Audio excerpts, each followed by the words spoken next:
People with diabetes often think they have to forsake sweet treats like chocolate altogether. But this isn't necessarily the case.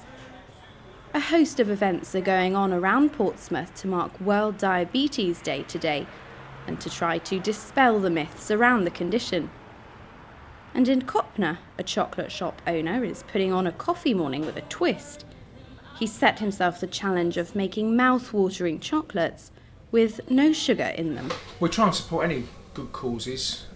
For me, it's a challenge of making sugar-free chocolate as well, which is something I'm interested in. There's not a huge demand for it, but there is a demand.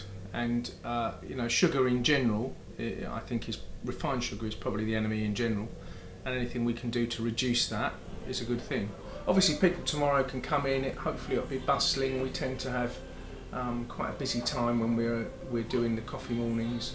They can have a cuppa and a cake and contribute to the Diabetes Association. I suppose I want to show them that there's alternatives that are very healthy, sugar-free, and there's no reason they can't be part of a normal diet.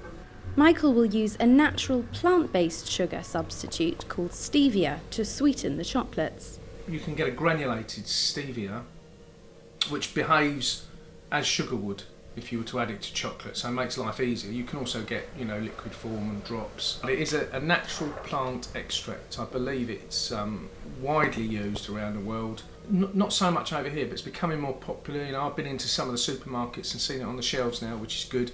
And I'm aware that there's diabetic chocolate. I've tried it myself in some supermarkets, and to me, I may as well have eaten the wrapper and thrown away the chocolate. It tasted so cardboardy and bland. As I say, a challenge is for people to try it and think, wow, or if they think, I wouldn't know it's sugar-free, even better. In the UK, there are around 3.8 million people with diabetes, and in Portsmouth alone, there are nearly 10,000.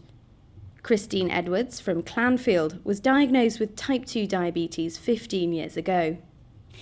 I found out I had diabetes when I was still working as a night sister on a ward in Blackburn in Lancashire, and I was teaching a person with diabetes, a newly diagnosed diabetic, how to do their blood sugar. So I did my own, which nurses do all the time, and I was doing about 3 or 4 times a week normally, and my blood sugar was 14.8. So I knew then that it shouldn't have been that high in the middle of the night, having not eaten. So I guessed I was diabetic, so I went to my GP in the morning. I was very shocked. I had no symptoms whatsoever. And even though I was teaching people about diabetes and the risks of diabetes, and as you may know, people with ethnic minority people are more likely to get diabetes than white Caucasian, but it still wasn't going to happen to me. And I hadn't put 2 and 2 together that it was going to be me. Christine thinks the current push to reduce the amount of sugar in our diets is important. I think it's a wonderful idea. And I think, for the general public, whether or not you've got diabetes, it's a good thing. And I think it would stop an awful lot of people getting diabetes and lots of other of the related things in the beginning, if less people had sugar, if people ate less sugar. If not managed well, diabetes can have devastating consequences, including blindness, limb amputation and kidney failure. Christine is backing a new campaign to get diabetes sufferers to learn more about their condition and avoid these complications, for example, by going on simple, free courses. If you have got diabetes, if you've been diagnosed recently and you've not been on a Desmond course, go back to your GP and ask to get on one, because it is it's a lifesaver for some people.